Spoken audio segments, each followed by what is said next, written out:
ओम शांति। आज 10 मार्च 2022 दिन गुरुवार की साकार मुरली।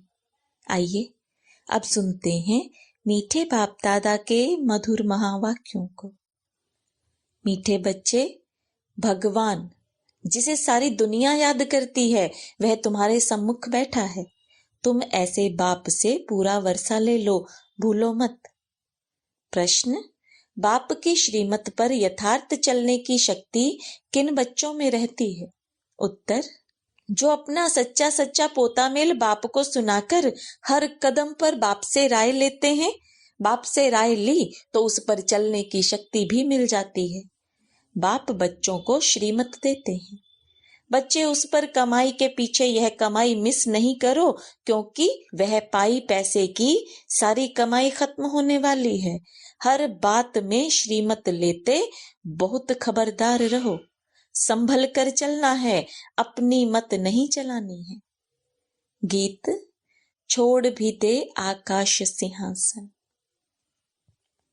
ओम शांति। अभी बच्चे सम्मुख बैठे हैं। किसके?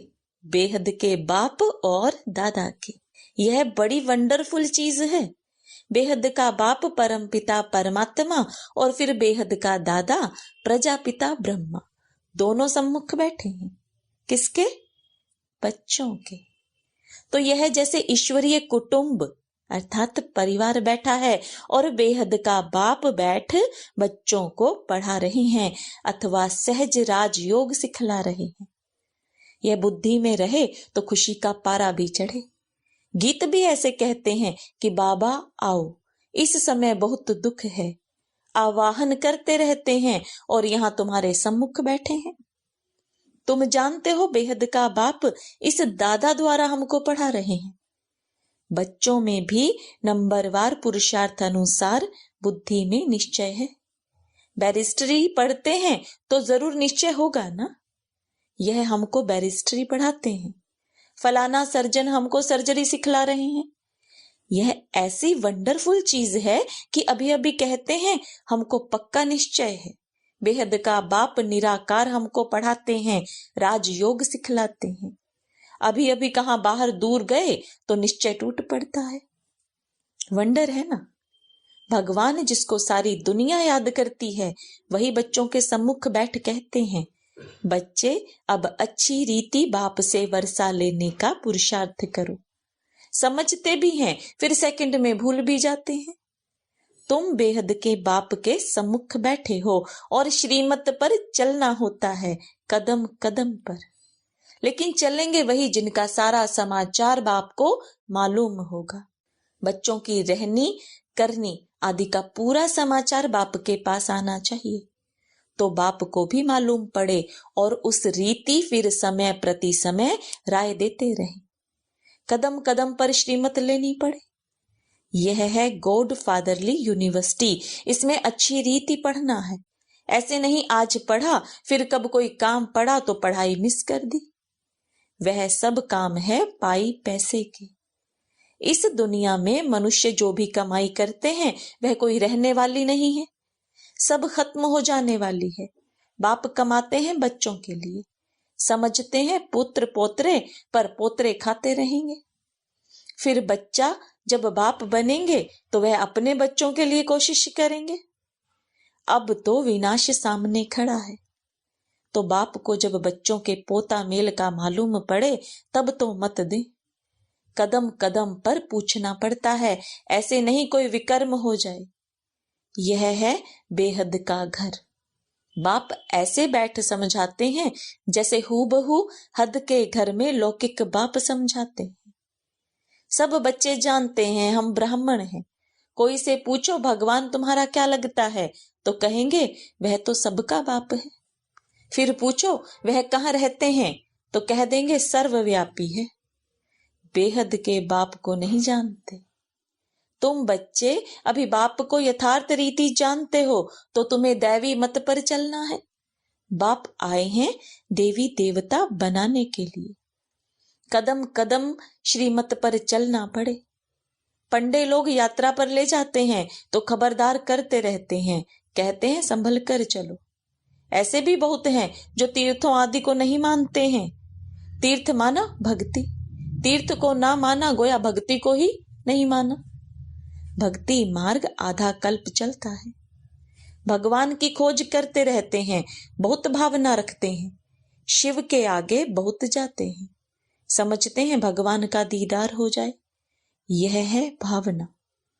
फिर साक्षात्कार हो जाता है तो बहुत खुश हो जाते हैं, समझते हैं हमको भगवान मिल गया, कृष्ण मिल गया, हनुमान मिल गया, बस अब तो हमारी मुक्ति हो गई। परंतु मुक्ति तो कोई की होती नहीं। अब बाप अच्छी रीति बैठ समझाते हैं, मीठे बच्चे अब एक तो सबको बाप का परिचय दो। इस समय सब निधन के हैं, तुम भी निधन के थे। अब बाप द्वारा तुम सब कुछ समझते जाते हो। कहते हैं ना, हम नीच पापी हैं। भला ऐसा नीच किसने बनाया? किसी को भी मालूम नहीं, कोई भी अपने को मूर्ख नहीं समझते हैं।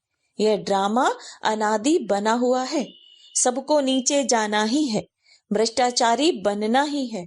तो यह ख्याल करना चाहिए कि हम भगवान की फैमिली हैं।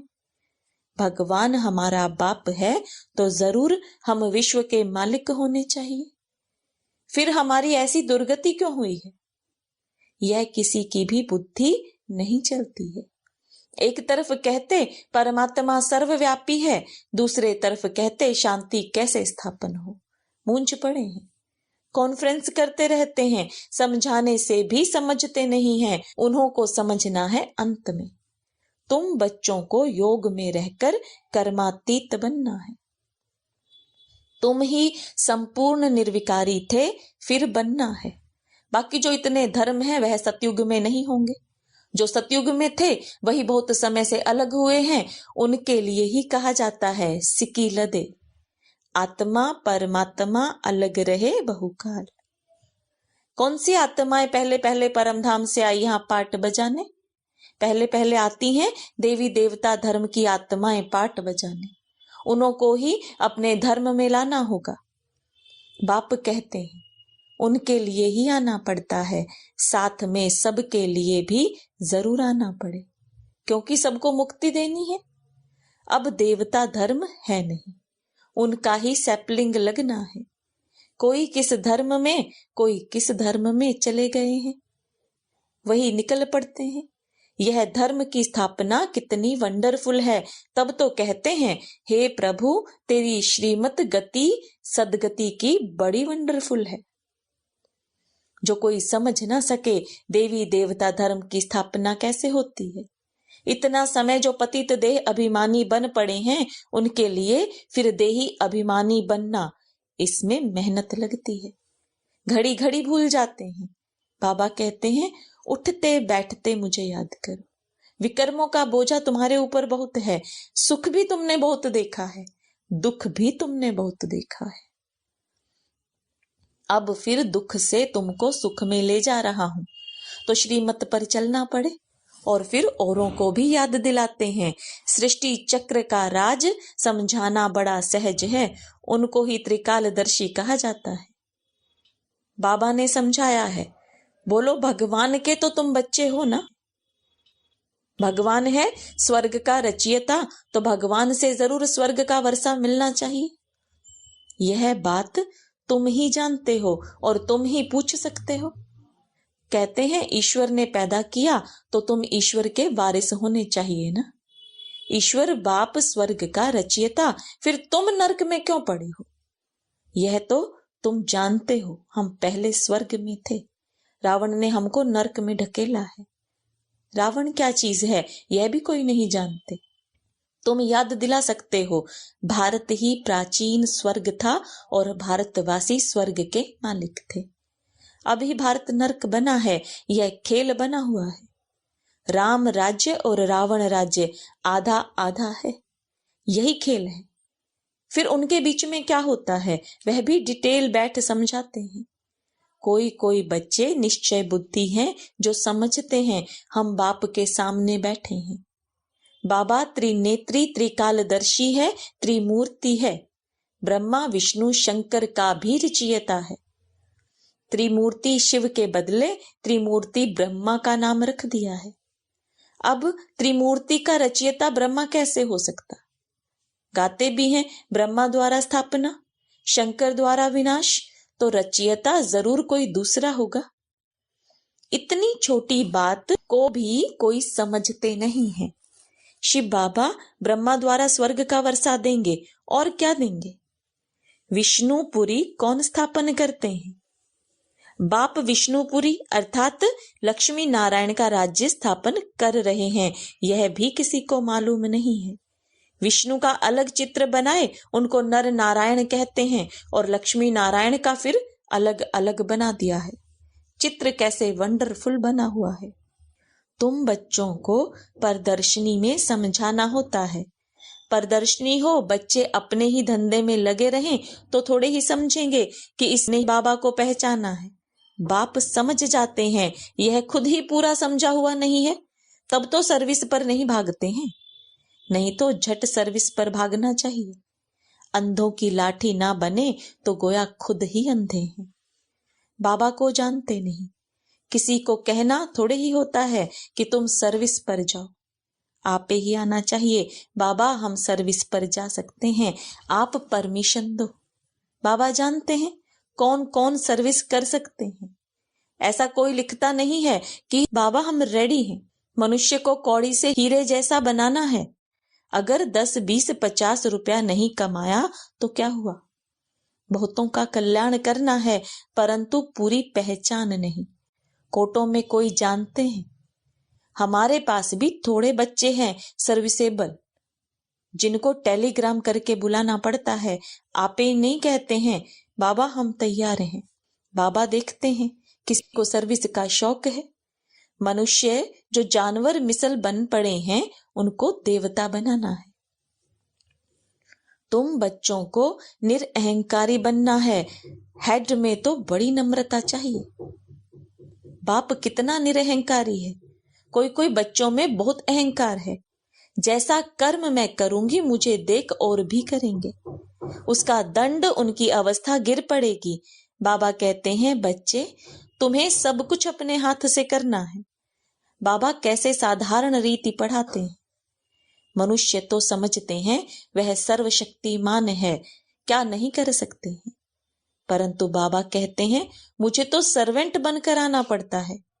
कहते भी हैं हे ज्ञान के सागर पतित पावन आओ, सुख के सागर आओ आकर हम पतितों को पावन बनाओ। बाप को आकर ऐसी सर्विस करनी पड़ती है, कहाँ आकर रहना पड़ता है। कैसे कैसे विघ्न पड़ते हैं। लाखा भवन को आग लगाते थे, सभी प्रैक्टिकल में हो रहा है। बाबा तो सारे पाठ को जानते हैं, हम नहीं जानते। बाप कहते हैं मुझे आना पड़ता है। भगवान खुद कहते हैं मुझे गाली खानी पड़ती है, सबसे जास्ती गाली मैं ही खाता हूं। भक्ति मार्ग में भी गाली ही देते हैं। 3 पैर पृथ्वी के भी नहीं मिलते, फिर भी कितना निरअहंकारी पने से पाठ बजा रहे हैं। मम्मा बाबा बच्चों को सिखलाने के लिए सब कुछ करते हैं, कितना नीचे उतरना पड़ता है। पतितों को पावन बनाना है, मूत पलीती कपड़ों को धोना है तो धोबी भी है, सोनार भी है, सबको गला गला कर सच्चा सोना बनाते हैं। अच्छा, मीठे मीठे सिकिलदे बच्चों प्रति माता पिता बाप दादा का याद प्यार और गुड मॉर्निंग। रूहानी बाप की रूहानी बच्चों को नमस्ते। रूहानी बच्चों की रूहानी बाप दादा को याद प्यार गुड मॉर्निंग और नमस्ते। धारणा के लिए मुख्य सार, बाप समान निरअहंकारी नम्र चित्त बनना है। अपनी सेवा अपने हाथ से करनी है, किसी भी बात में अहंकार नहीं दिखाना है। सर्विस के लिए सदा तैयार रहना है, सर्विस के लिए स्वयं को आपे ही ऑफर करना है। कौड़ी जैसे मनुष्यों को हीरे जैसा बनाने की सेवा करनी है। वरदान, संपन्नता के आधार पर संतुष्टता का अनुभव करने वाले सदा तृप्त आत्मा भव। जो सदा भरपूर व संपन्न रहते हैं वे तृप्त होते हैं। चाहे कोई कितना भी असंतुष्ट करने की परिस्थितियां उनके आगे लाए, लेकिन संपन्न तृप्त आत्मा असंतुष्ट करने वाले को भी संतुष्टता का गुण सहयोग के रूप में देगी। ऐसी आत्मा ही रहम दिल बन शुभ भावना और शुभ कामना द्वारा उनको भी परिवर्तन करने का प्रयत्न करेगी। रूहानी रॉयल आत्मा का ही यही श्रेष्ठ कर्म है। स्लोगन: याद और सेवा का डबल लॉक लगाओ तो माया आ नहीं सकती। ओम शांति।